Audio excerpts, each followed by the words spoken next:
first, if you see that, there are few terms which you might not come across in general. That's what the students have complained. For example, look at the first question, basket of egg topography. Generally in the general discourse, in optional paper, you don't come across such terms because all the landforms made by various erosional agents are not taught in the class as well. But these are very small terms. Even if you read NCERT or GC Leong, you will come across such terms. It's not a tough term. It's very easy term you will come across in any book. If you are reading geomorphology and the landforms produced by different agents, you will come across several landforms. The bigger challenge is to write an answer over it. Why it is a bigger challenge? Because basket of egg topography is one single landform which can be described hardly in 20 words. So how will you write an answer which fetches you 5, 6, 7 marks out of 10? That's a bigger challenge here. For example, the term is used compage in the second short length.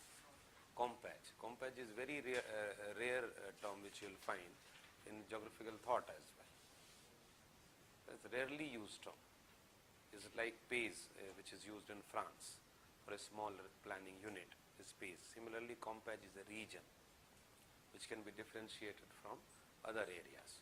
So such terms are basically given to divert and so that you don't fetch a huge amount of marks in option, and that's common to all the optionals. First question is, I'll be dealing few questions in this session only, not all. First question, if you start with, is the basket of egg topography. Basket of egg, as the name itself suggests, if you put the eggs in a basket, what will be the shape of that feature will look like? Eggs, then eggs, in between there will be hollow or depression, right? Here it will be sharp depression, but the sharp depression is not expected. So if you look at the basket of egg topography, that will be roughly like this. In a three-dimensional figure you have to imagine a dome-shaped elevated portion which is called drumlins. Drumlins is a depositional feature in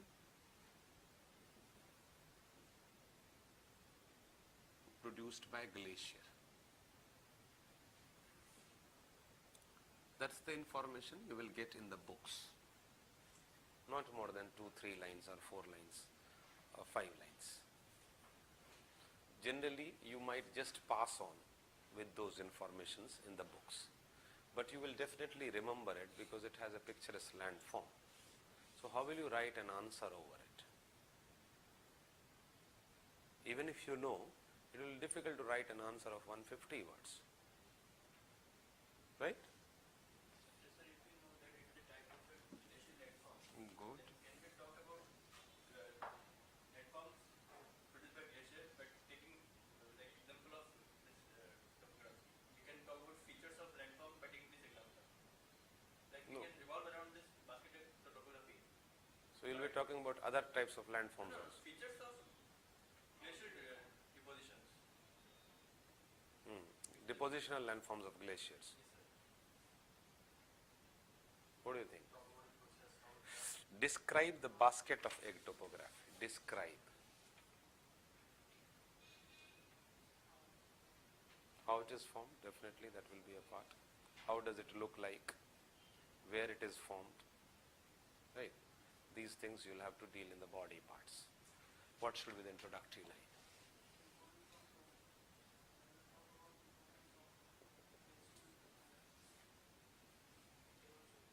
Glacial erosion. So you will start with basket of egg topography or glacier? Start with basket of egg topography. So basket of egg topography, that's the term, is a picturesque depositional landform produced by glaciers. Right? Now come to glacier.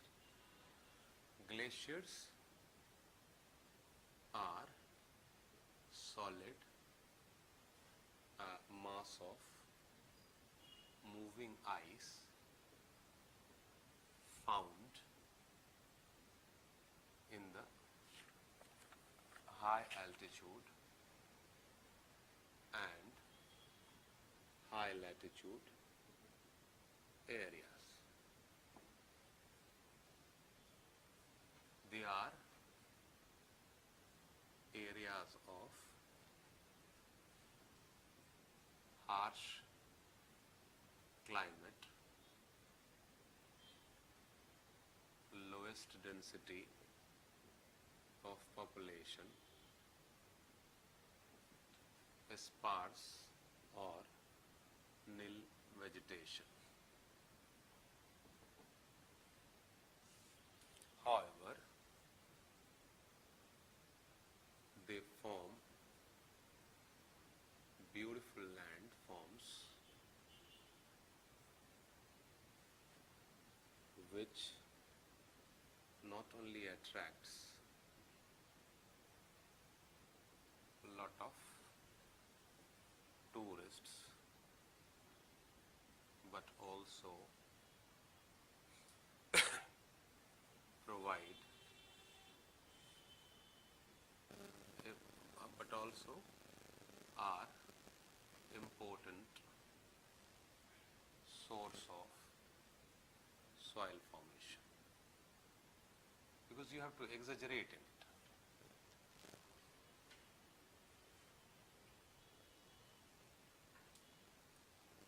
Right?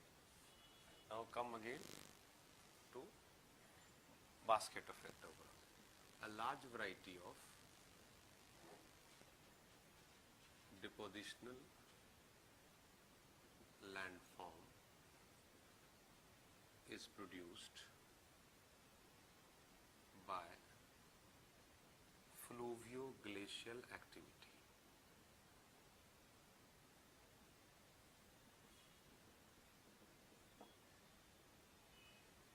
Make a flow chart of the depositional landforms.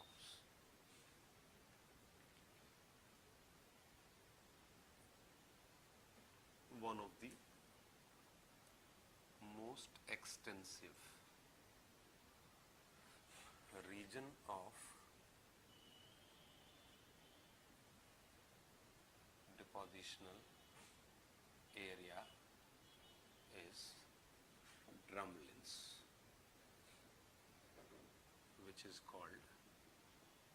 which appears like eggs kept in the basket.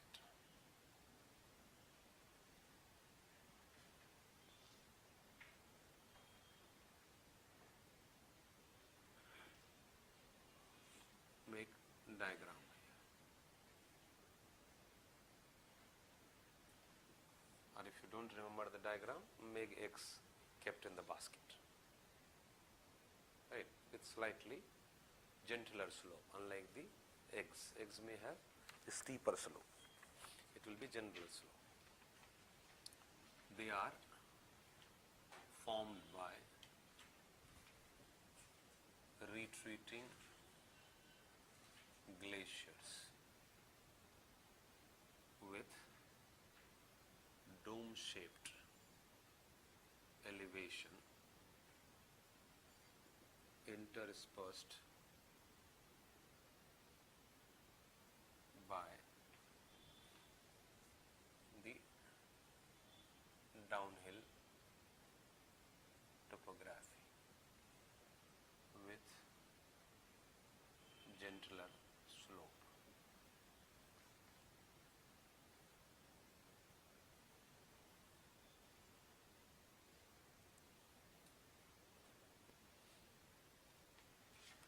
They are very complex in their origin, so much so that various theories have been propounded its explanation.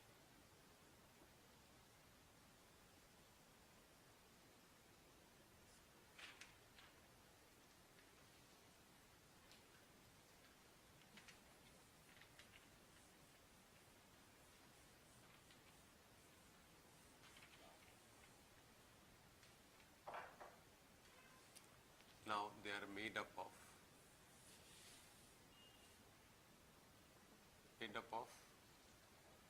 what? The deposition of glaciers may contain variety of size of sediments, right? This may be clay, boulders, pebbles, cobbles, etc. Mixture of that.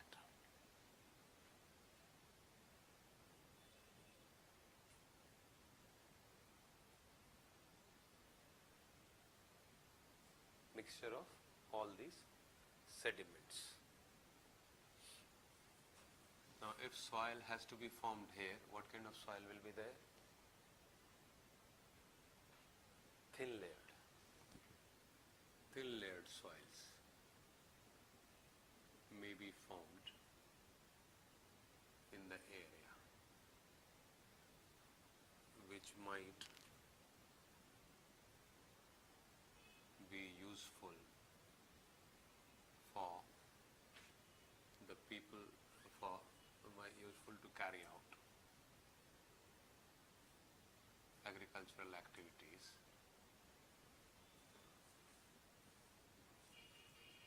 if the area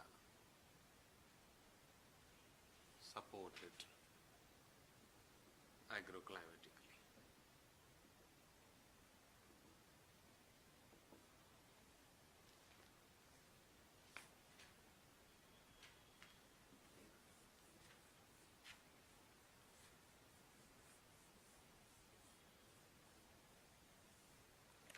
Once the glacier retreats, for example, if you look at the Srinagar Valley, so retreats of glaciers have good amount of area which has basket effect topography, and that will be common in the plain area where glacier retreats, and then the climate renovate itself to more suitable for human settlement.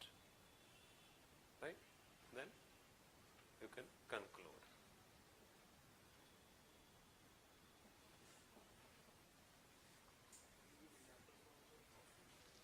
No, yes, very much.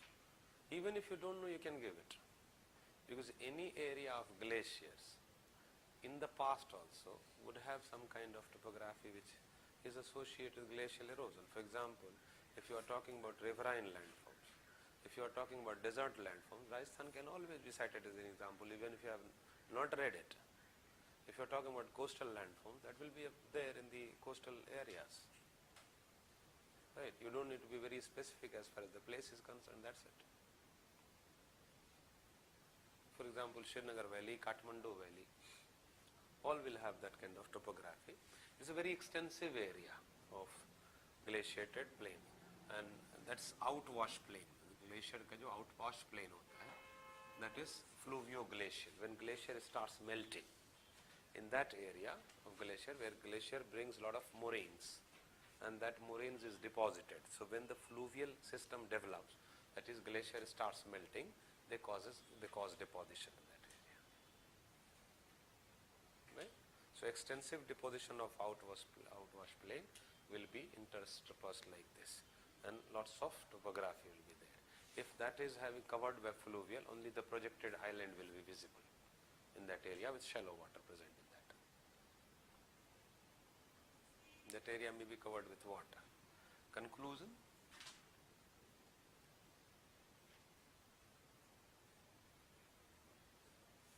Impact of human on glaciers and such topographies. Global warming has, right, intensive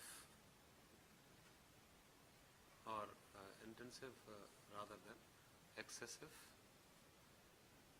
interference of human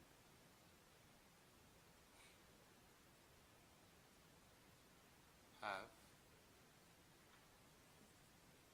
made the topography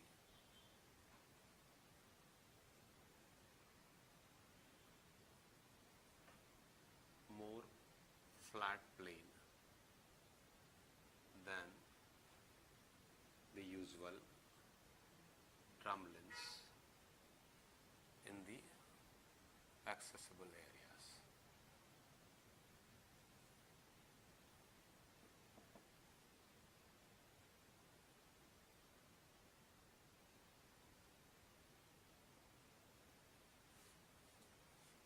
Such areas need special attention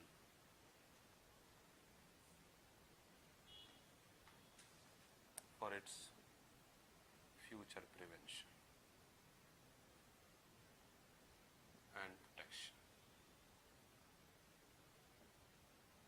Preservation rather than.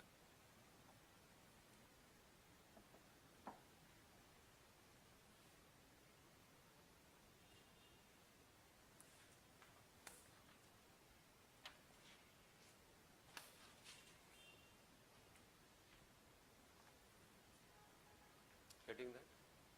Opening the pores of your mind, I hope.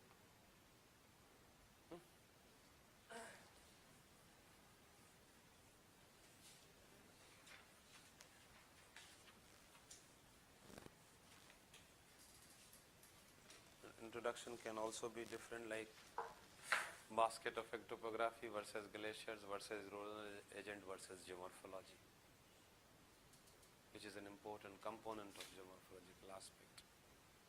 Right? Next question is differentiate between insolation and temperature and explain anomalous temperature. First part is differentiate between insolation and temperature and explain anomalous temperature. So in all the parts, temperature is the most dominant term. Talk about the introduction of temperature. Right? Just like if you introduce temperature as most important climatic element influencing same socio-economic, the way we have discussed, and cultural patterns of a region. Now give a lot of examples here. Types of agriculture and crops, right? Attitude of human.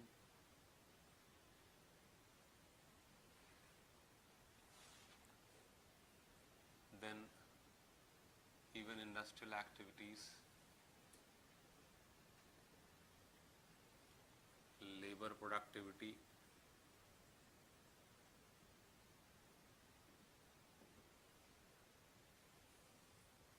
right? Besides, it also affects the aridity level, water resources, etc. Cultural pattern में भी example देना चाहता हूँ, even dressing pattern and all you can bring it. Right? Then come to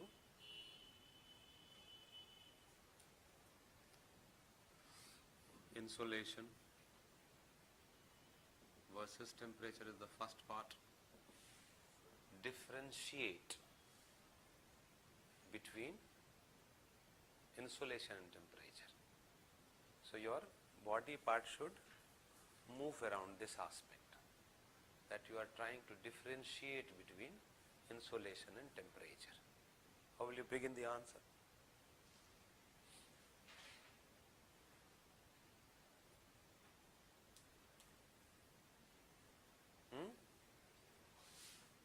Temperature is? How? Beautiful.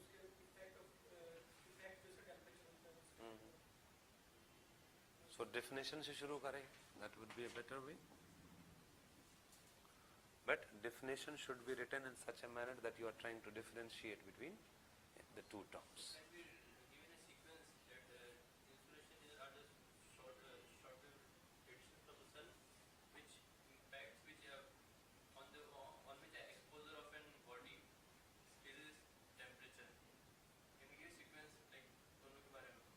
you should start with that. The definition itself can be a difference. Differentiate between insolation. So incoming solar radiation, here the pattern will be very important. How do you write? How do you prioritize your point? So incoming solar radiation is called insolation, whereas temperature is an indicator of the effect of heat over a body.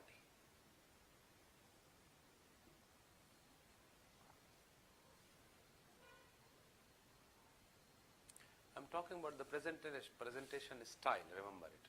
You will have to write, even if the definition is in any component, it must be in the line with, to differentiate between the two terms, right? So basically when you define it also, it is indicating the difference between this, right? For temperature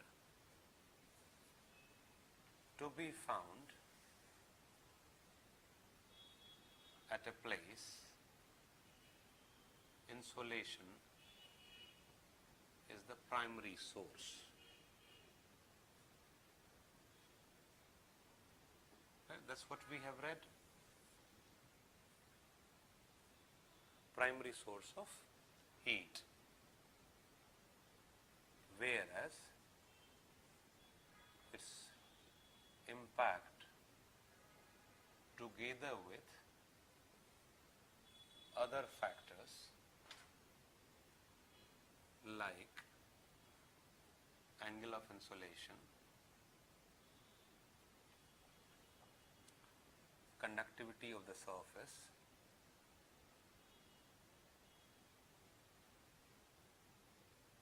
etc., produces temperature.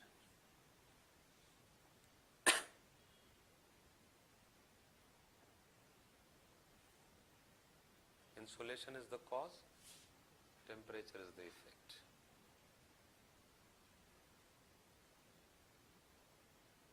Differentiate between insolation and temperature. So insolation is the energy, source of energy. Temperature is the effect of that energy. Insolation is the source of energy produced by sun. Temperature is the effect of that on the surface of the earth. Right? Now correlate. Even the similar amount of insolation may produce dissimilar temperature. Right?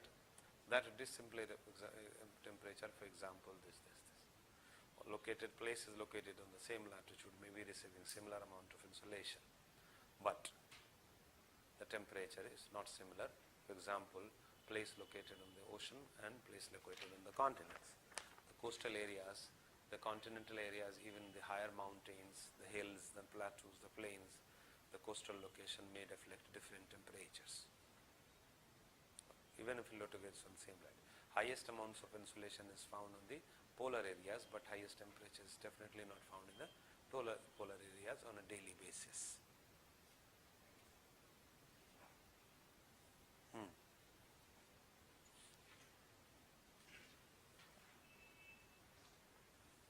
Temporally, annually, or what? Daily basis.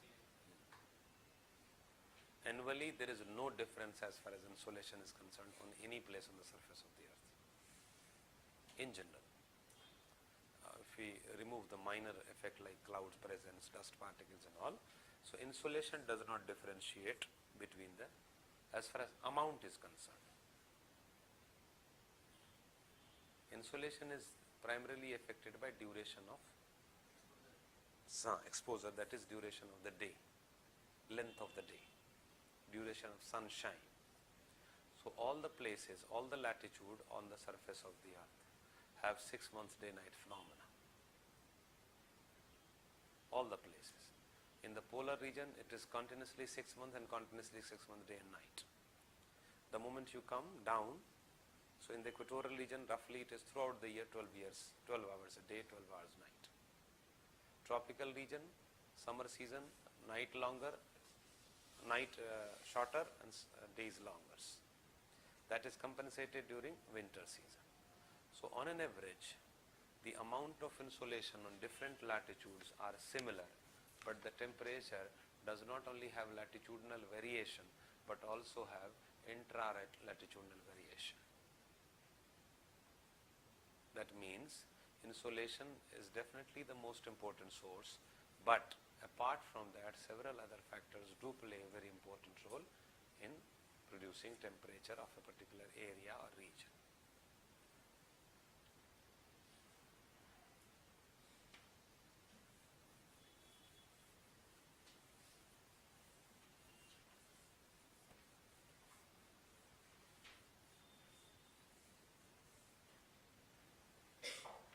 Now, second part, there are two special cases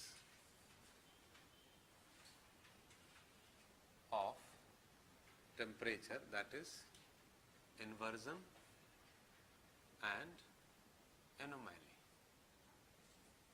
Now, don't talk about inversion now, right? The anomalous temperature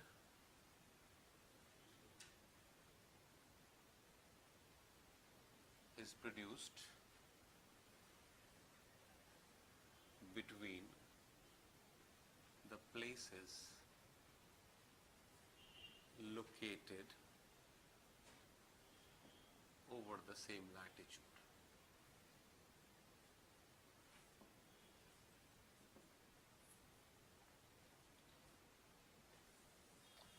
Those places which experience different temperature from the average of its own latitude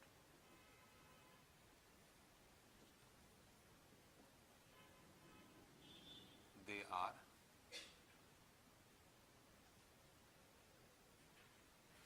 anomalous, they are in anomaly.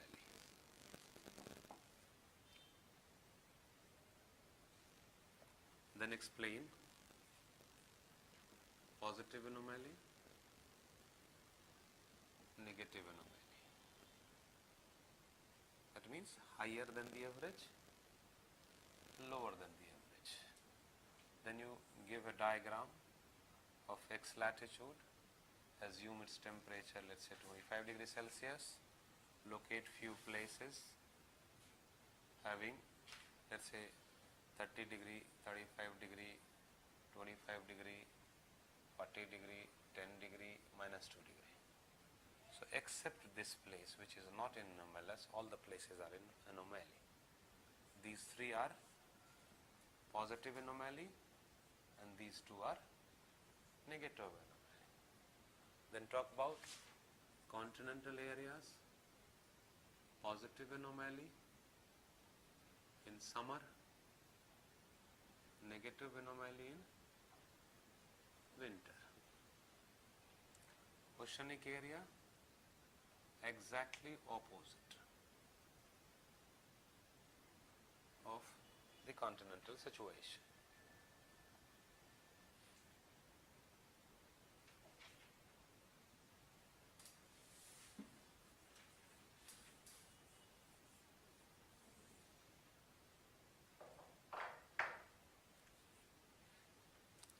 All the factors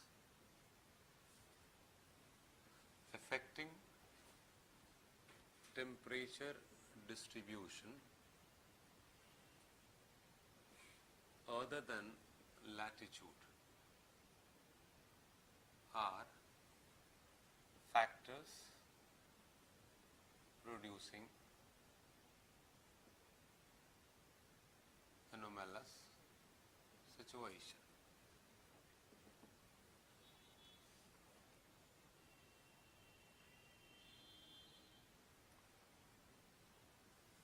Anomaly is the single determinant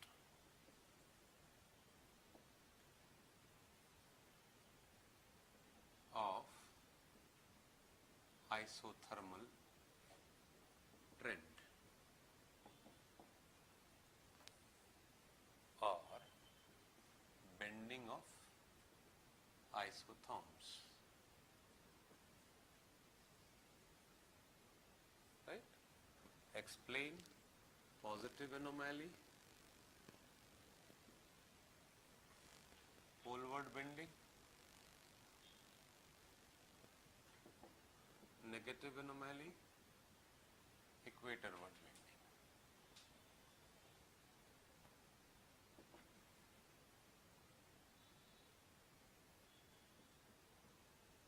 Vertical anomaly, convergence of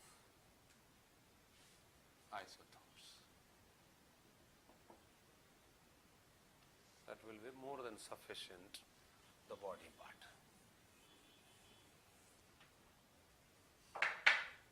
Make a diagram of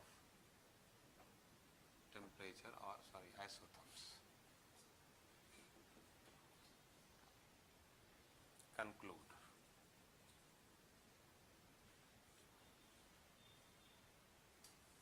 Conclude. Temperature, human interference,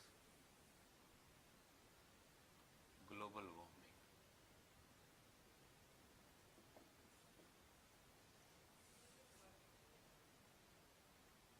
Vertical range anomaly, the vertical direction anomaly. It's not vertical anomaly.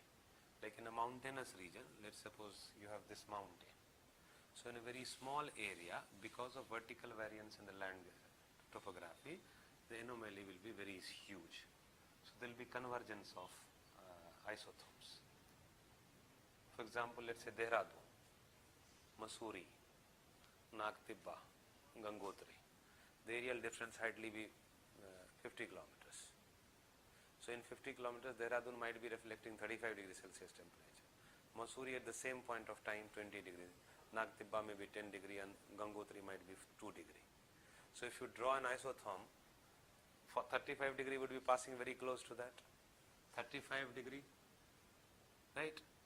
Then 25 degree, then 10 degree, then 2 degree also. Convergence. Right?